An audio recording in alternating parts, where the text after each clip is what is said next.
જો આપણે સ્ટેશન હરિદ્વારનું અને 5 ને 19 રેલગાડી ઉપડી છે.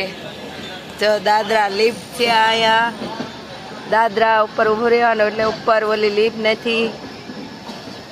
અને સ્ટેશનમાં માણસો જો બેઠા છે.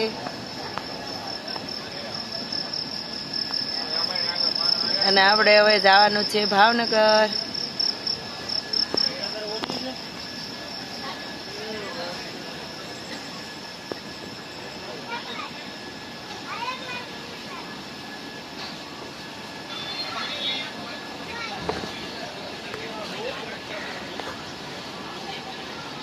જો માણસો કેટલું હોતું છે સ્ટેશનમાં. જો રેલગાડીની વાટમાં જો હોતું છે બધું માણસો પ્લેટફોર્મ ઉપર.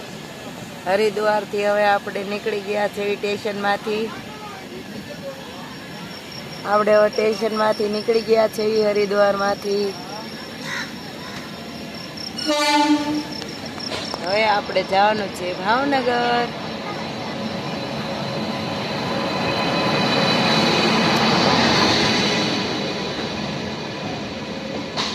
હરિદ્વાર